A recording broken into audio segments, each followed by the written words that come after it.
നമസ്കാരം. എല്ലാവരും ഒരു വല്ലാത്ത നിമിഷത്തിലാണ് നിൽക്കുന്നത് എന്ന് മനസ്സിലാവുന്നുണ്ട്. അപ്പോൾ യൂസുഫ് ക നിർത്തിയ സ്ഥലത്ത് നിന്ന് ഞാൻ തുടങ്ങുകയാണ്. നിങ്ങളെല്ലാവരും പറഞ്ഞതുപോലെ എല്ലാവരും നെഞ്ചത്ത് കൈവച്ച് ഇപ്പം എന്താ പറഞ്ഞത്? ഞങ്ങളുണ്ട് കൂടെ, അല്ലേ? അപ്പം എങ്ങനെയാണ് നിങ്ങൾ കൂടെ നിൽക്കേണ്ടത് എന്നുള്ളതിൻ്റെ ഒരു മാർഗരേഖയാണ് ഞാനിവിടെ പറയാൻ പോകുന്നത്. ഇപ്പം നിങ്ങൾ ഡിസബിലിറ്റിയെ പറ്റിയൊക്കെ ഒരുപാട് കേട്ടിട്ടുണ്ടാവും.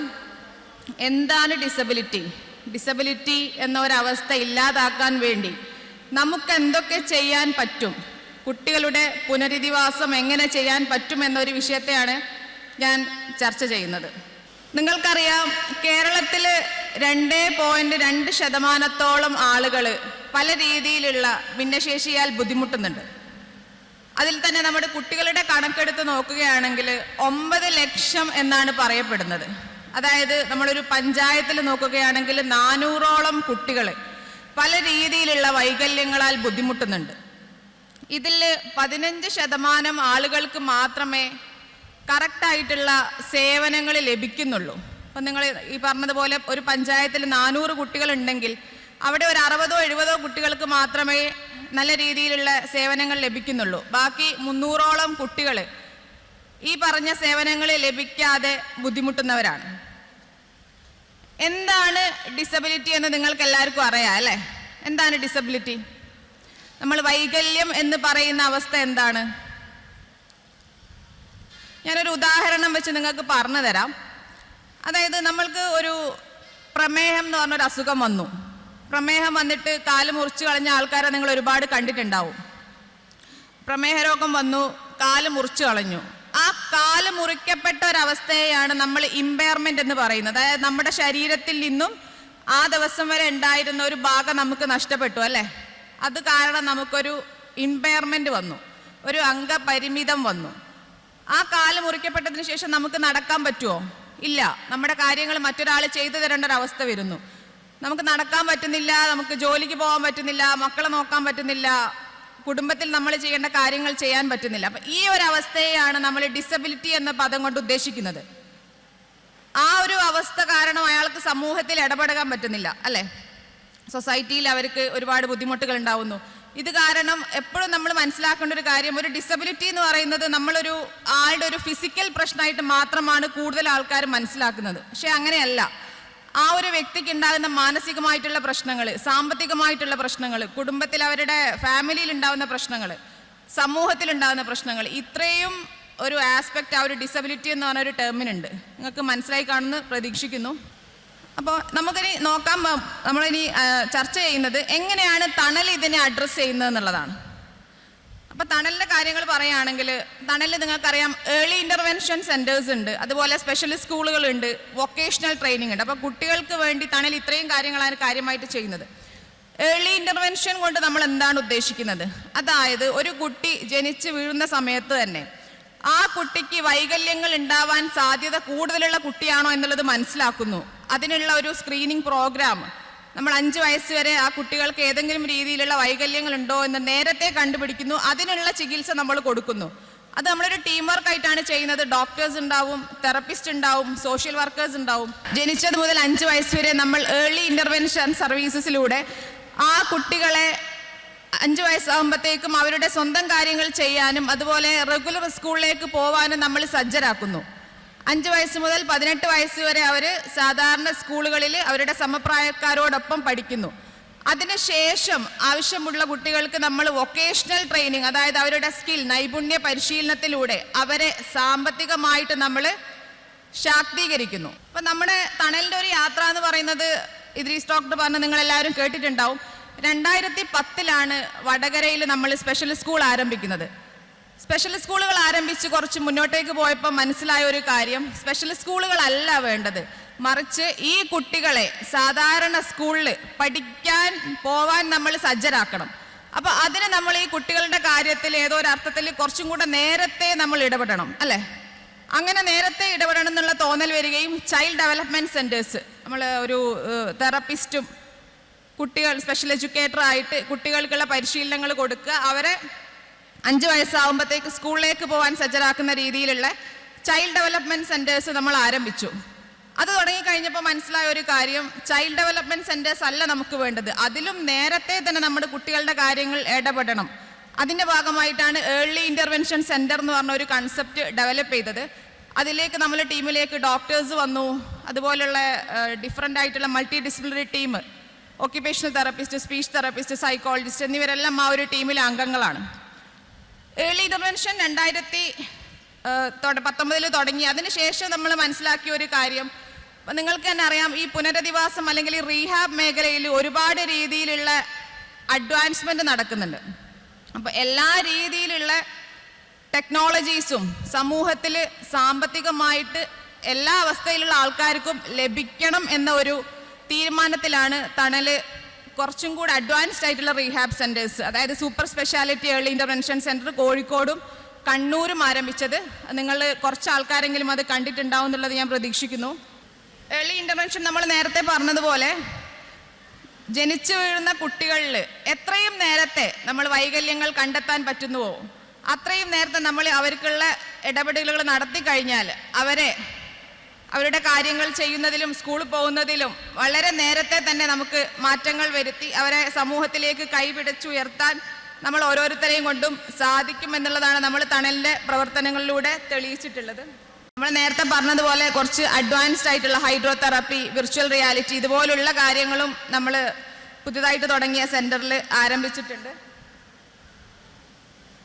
അപ്പം ഇതിനോടൊപ്പം നമ്മൾ ചെയ്യേണ്ട ഒരു കാര്യങ്ങളാണ് ഈ ഭിന്നശേഷിക്കാരായ മക്കളുടെ രക്ഷിതാക്കൾക്കുള്ള ഒരു സപ്പോർട്ടും ട്രെയിനിങ്ങും. അതിൻ്റെ ഒരു ആവശ്യകത എനിക്ക് തോന്നുന്നു ഞാനിനി നിങ്ങളോട് പറയണമെന്നില്ല. നമ്മളടുത്ത് യൂസുഫ് കയും ബാബുവേട്ടനൊക്കെ സംസാരിച്ചപ്പോൾ നിങ്ങൾക്ക് മനസ്സിലായിട്ടുണ്ടാവും അല്ലേ, ഏത് രീതിയിലാണ് നമ്മൾ അവരെ സപ്പോർട്ട് ചെയ്യേണ്ടത്, അവരെ ശാക്തീകരിക്കേണ്ടത്. നാളെ അവരില്ലാതായി പോയാൽ അവരുടെ മക്കള് ഇവിടെ ഒറ്റക്കാവുന്നുള്ള ആ ഒരു പേടി അതിന് അവർക്ക് ഉണ്ടാവാൻ പാടില്ല. ഇതുപോലെ നമ്മൾ ഇടപെടലിലൂടെ അവരെ ഒരു സ്കൂളിലേക്ക് അയക്കണം എന്ന് പറഞ്ഞു. അപ്പോൾ സ്കൂളിലേക്ക് അയക്കുന്ന സമയത്ത് നമുക്ക് ഒരുപാട് ബുദ്ധിമുട്ടുകൾ വരുന്നുണ്ട്. നമ്മൾ തെറപ്പി കൊടുത്തു കഴിഞ്ഞാലും സ്കൂളിൽ പോയാൽ ടീച്ചേഴ്സ് പറയും നിങ്ങളെ കുട്ടി ഇവിടെ അടങ്ങിയിരിക്കുന്നില്ല അല്ലേ, നിങ്ങൾക്ക് എല്ലാവർക്കും അനുഭവം ഉണ്ടായിരിക്കും, നിങ്ങളെ കുട്ടീനെ നോക്കാൻ ഞങ്ങൾക്ക് പറ്റുന്നില്ല, നിങ്ങൾ ഈ കുട്ടീനെ സ്പെഷ്യൽ സ്കൂളിലേക്ക് അയച്ചോ എന്ന് പറയും. ആ ഒരു അവസ്ഥയിൽ മാറ്റം വരാൻ വേണ്ടിയിട്ടാണ് നമ്മൾ തെറപ്പി എല്ലാം കൊടുത്ത് കുട്ടീനെ സജ്ജമാക്കിയിട്ട് സ്കൂൾ ട്രെയിനിങ് കൊടുക്കാൻ തുടങ്ങി. ക്ലാസ് റൂമിൽ എങ്ങനെ ഇരിക്കണം, എങ്ങനെ ഭക്ഷണം കഴിക്കണം, മറ്റുള്ള കുട്ടികളുടെ അടുത്ത് എങ്ങനെ പെരുമാറണം, രാവിലെ തൊട്ട് വൈകുന്നേരം വരെ സ്കൂളിൽ ഇരിക്കാനുള്ള ഒരു ട്രെയിനിങ്, അതിനാണ് നമ്മൾ പ്രിപ്പറേറ്ററി ക്ലാസ് റൂം എന്ന് പറയുന്നത്. ഈ ഒരു ട്രെയിനിങ്ങും കൂടെ കഴിഞ്ഞിട്ടാണ് നമ്മൾ കുട്ടികളെ സ്കൂളിലേക്ക് വിടുന്നത്.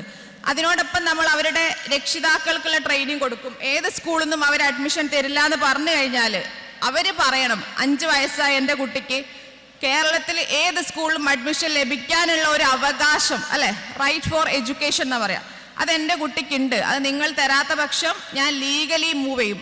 ആ കണക്കിന് നമ്മൾ രക്ഷിതാക്കളെ ശാക്തീകരിക്കണം. കേരളത്തിൽ 19ഓളം ഏർലി ഇൻ്റർവെൻഷൻ സെൻറ്റേഴ്സാണ് ഇപ്പോൾ തണലിലുള്ളത്. 5000ഓളം കുട്ടികൾക്കാണ് നമ്മൾ സർവീസസ് കൊടുക്കുന്നത്. അപ്പോൾ ഇതിനോടൊപ്പം തന്നെ നമ്മളുടെ പ്രവർത്തനങ്ങൾ ഒരിക്കലും നമ്മൾ തുടങ്ങുന്ന ആ ഒരു സെൻറ്ററിലോ അല്ലെങ്കിൽ ആ ഒരു രീതിയിൽ പരിമിതപ്പെട്ടു പോകരുത്. നമ്മൾ സമൂഹത്തിൽ ഇറങ്ങിയിട്ട് പറയണം. നമ്മൾ സാധാരണ സ്കൂളിലെ ടീച്ചേഴ്സിൻ്റെ അടുത്ത് നമ്മൾ സംസാരിക്കണം, അവർ നമ്മൾ ബോധവാന്മാരാക്കണം. ഈ കുട്ടികളെ ചേർത്ത് പിടിക്കേണ്ടതിൻ്റെ ഒരു ആവശ്യകത നമ്മൾ സമൂഹത്തിൽ നിരന്തരം പറഞ്ഞുകൊണ്ടിരിക്കണം. അങ്ങനെയാണെങ്കിൽ മാത്രമേ നമുക്ക് ആ ഒരു രീതിയിലുള്ള സൊസൈറ്റിയെ വാർത്തെടുക്കാൻ പറ്റുകയുള്ളൂ. ഈ ഏർലി ഇന്റർവെൻഷന് ശേഷം വരുന്നതാണ് സമഗ്രമായ വിദ്യാഭ്യാസം, അതായത് ഉൾച്ചേർന്ന വിദ്യാഭ്യാസം എന്ന് പറയും, ഇൻക്ലൂസീവ് എഡ്യൂക്കേഷൻ. ഇപ്പം രക്ഷിതാക്കളുടെ ഒരു ചിന്ത എന്ന് പറഞ്ഞു കഴിഞ്ഞാൽ ഏതെങ്കിലും രീതിയിലുള്ള ഒരു പ്രശ്നങ്ങളുള്ള കുട്ടികൾ സ്പെഷ്യൽ സ്കൂളിലാണ് പോകേണ്ടത് അല്ലേ, അങ്ങനെ ഒരു ചിന്ത നമ്മുടെ സമൂഹത്തിനും ഉണ്ട്, നമുക്ക് പല രക്ഷിതാക്കൾക്കുണ്ട്. പക്ഷെ അങ്ങനെയല്ല, ഏത് വൈകല്യങ്ങളുള്ള കുട്ടികളും ഒരുമിച്ച് ഒരു ക്ലാസ് റൂമിൽ ഇരുന്ന് പഠിക്കണം. അതിനുള്ള ക്ലാസ് റൂം സജ്ജീകരണങ്ങൾ നമ്മൾ ചെയ്യണം, ടീച്ചേഴ്സിനുള്ള ട്രെയിനിങ് നമ്മൾ കൊടുക്കേണ്ടി വരും, ആവശ്യമാണെങ്കിൽ നമ്മളൊരു സ്പെഷ്യൽ എഡ്യൂക്കേറ്ററിനെ വെച്ച് കൊടുക്കേണ്ടി വരും. അപ്പം ഇങ്ങനെയുള്ള പ്രവർത്തനങ്ങളിലൂടെ മാത്രമേ നമുക്ക് സ്പെഷ്യൽ സ്കൂൾ എന്നുള്ള സമ്പ്രദായം നിർത്താൻ പറ്റുള്ളൂ. നമുക്ക് തണലിൽ 5ഓളം സ്പെഷ്യൽ സ്കൂളുകളുണ്ട്. പക്ഷേ നമ്മളെല്ലാവരെയും ആഗ്രഹം സ്പെഷ്യൽ സ്കൂളിൻ്റെ ആ ഒരു നമ്പർ കുറച്ച് കൊണ്ടുവരിക എന്നുള്ളത് മാത്രമാണ്. തണലിലെ സ്പെഷ്യൽ സ്കൂളുകളാണെങ്കിലും അവിടെ നമ്മൾ കുട്ടികൾക്കുള്ള ട്രെയിനിങ് കൊടുക്കുന്നത് സാധാരണ സ്കൂളുകളിൽ എന്തൊക്കെ ട്രെയിനിങ് അവർക്ക് കിട്ടുന്നുണ്ടോ, അവർക്ക് ആർട്സ് ഉണ്ട്, സ്പോർട്സ് ഉണ്ട്, എലക്ഷൻ ഉണ്ട്, എല്ലാ രീതിയിലുള്ള ട്രെയിനിങ്ങും നമ്മൾ കുട്ടികൾക്ക് കൊടുക്കുന്നുണ്ട്. അപ്പോൾ നമ്മൾ സ്കൂൾ കഴിഞ്ഞു, 5 മുതൽ 18 വയസ്സ് വരെ സ്കൂൾ കഴിഞ്ഞാൽ പിന്നെയുള്ള പ്രശ്നം എന്താണ്? കുറച്ച് കുട്ടികളെല്ലാം ഒരു പ്രൊഫഷണൽ കോഴ്സിനൊക്കെ ചേരും അല്ലേ, പക്ഷെ മിക്ക കുട്ടികളും വീട്ടിൽ തന്നെ ഇരിക്കുന്ന ഒരവസ്ഥയിലേക്കാണ് പോവുക. ഇങ്ങനെയുള്ള കുട്ടികൾ, ഭിന്നശേഷിക്കാരായ മക്കൾ, അവരെ നമ്മൾ ഒരു സാമ്പത്തികമായിട്ട് അവരെ ശാക്തീകരിക്കണം. അവർക്കൊരു വരുമാനം, മാസ വരുമാനമുള്ള രീതിയിലേക്ക് അവരെ മാറ്റണമെങ്കിൽ നമ്മൾ ആ ഒരു വൊക്കേഷണൽ റീഹാബിറ്റേഷൻ നല്ല രീതിയിൽ ചെയ്യണം. അതിൽ നമ്മൾ ചെയ്യുന്ന കാര്യങ്ങൾ എന്ന് പറഞ്ഞാൽ 3 രീതിയിലാണ്. ഒന്നില്ലെങ്കിൽ നമ്മുടെ സമൂഹത്തിൽ ഒരുപാട് സംരംഭങ്ങളുണ്ട്, അവിടെ നമ്മൾ അവരെ പ്ലേസ് ചെയ്യുന്നു, അവർക്ക് ട്രെയിനിങ് കൊടുക്കുന്നു, അവിടെ എങ്ങനെ ജോലി ചെയ്യണമെന്നുള്ള കൃത്യമായിട്ടുള്ള മാർഗരേഖകൾ പറഞ്ഞു കൊടുക്കുന്നു. ഇനി അതിന് പറ്റാത്ത കുട്ടികളെ നമ്മളൊരു ഷെൽട്ടേർഡ് എംപ്ലോയ്മെന്റ് എന്ന് പറയും. അതായത് നമ്മൾ അവർക്കൊരു പ്രത്യേക സെന്റർ തയ്യാറാക്കിക്കൊണ്ട് പല രീതിയിലുള്ള ഉൽപ്പന്നങ്ങൾ നിർമ്മിക്കാൻ അവരെ പഠിപ്പിക്കുന്നു. ഇനി അതല്ലെങ്കിൽ അവർക്ക് സെൽഫ് എംപ്ലോയ്മെന്റ്, ഏതെങ്കിലും ഒരു കഫേ അല്ലെങ്കിൽ ഒരു ഷോപ്പിൽ അവരെ ഇരുത്തുന്നു. ആ ഷോപ്പിന്റെ ആ ഒരു സംരംഭത്തിന്റെ എല്ലാ കാര്യങ്ങളും അവർ തന്നെ ചെയ്യുന്നു. അവിടെ നിന്ന് കിട്ടുന്ന ഒരു തുക, ഒരു വരുമാനം അവർക്ക് മാസത്തിൽ വീട്ടിലേക്ക് കൊണ്ടുപോകാൻ പറ്റുന്ന രീതിയിൽ. അപ്പൊ ഇതെല്ലാം നമ്മൾ അതുപോലെ ട്രെയിനിങ് കൊടുത്ത് ജോലിക്ക് പോയി തുടങ്ങിയ മക്കളാണ്. ഇതെല്ലാം കേരളത്തിന്റെ പല ഭാഗങ്ങളിലായിട്ട് ജോലി ചെയ്യുന്ന നമ്മുടെ തണലിന്റെ സ്കൂളുകളിലും വൊക്കേഷണൽ ട്രെയിനിങ്ങിലൊക്കെ ഉണ്ടായിരുന്ന മക്കളാണ്. അപ്പം ഇത്രയും കാര്യങ്ങൾ നിങ്ങൾക്ക് മനസ്സിലായി കാണുമെന്ന് വിചാരിക്കുന്നു. ലാസ്റ്റ് നിങ്ങളോട് ചോദിക്കാനുള്ള ഇതാണ്, നിങ്ങൾക്ക് എന്ത് ചെയ്യാൻ പറ്റും? ഇങ്ങനെയുള്ള കുട്ടികളുടെ കാര്യങ്ങളിൽ നിങ്ങൾക്ക് എങ്ങനെ ഇടപെടാൻ പറ്റും? അതിനൊറ്റ ഉത്തരേ ഉള്ളൂ, നിങ്ങൾ ഇന്ന് തന്നെ പോവുക, നിങ്ങളുടെ സമൂഹത്തിൽ അല്ലെ നിങ്ങളുടെ സ്ഥലത്ത് അവിടെ ഒരു ഏർലി ഇന്റർവെൻഷൻ സെന്റർ ഉണ്ടോ എന്ന് നിങ്ങൾ ചെക്ക് ചെയ്യുക. അവിടെ എത്രത്തോളം കുട്ടികൾക്ക് ഇതുപോലുള്ള സേവനങ്ങൾ ലഭിക്കുന്നുണ്ട് എന്ന് നിങ്ങൾ നോക്കുക. അത് ലഭിക്കുന്നില്ലെങ്കിൽ നിങ്ങൾക്ക് ആവശ്യമുള്ള സാധനങ്ങൾ എന്തൊക്കെയാണ്? നമുക്കൊരു ബിൽഡിംഗ് വേണം അല്ലേ? ആ ഒരു ബിൽഡിംഗ്, അതിൻ്റെ ഒരു ഇൻവെസ്റ്റ്മെന്റ് എന്ന് പറയുന്നത് നമുക്ക് ആ സാധനങ്ങൾക്കും എല്ലാം കൂടെ ഒരു 5-6 ലക്ഷം രൂപ. അത് ഒരു നിങ്ങളുടെ പഞ്ചായത്തിൽ ഈ ലക്ഷക്കണക്കിന് ആൾക്കാർ വിചാരിച്ചാൽ നടക്കാത്ത ഒരു കാര്യമല്ല. പിന്നെ നമുക്ക് സ്ഥാപനം നടത്തി കൊണ്ടുപോകണമെങ്കിൽ ഈ പറഞ്ഞ പോലെ ഒരു ടീം വേണം. Special educator, psychologist, speech therapist, occupation therapist, അതുപോലെ ഒരു 5-6 സ്റ്റാഫ് വേണ്ടി വരും. എല്ലാ മാസവും നിങ്ങൾക്കൊരു 1.5 ലക്ഷം രൂപ അതിനു വേണ്ടി മുടക്കേണ്ടി വരും.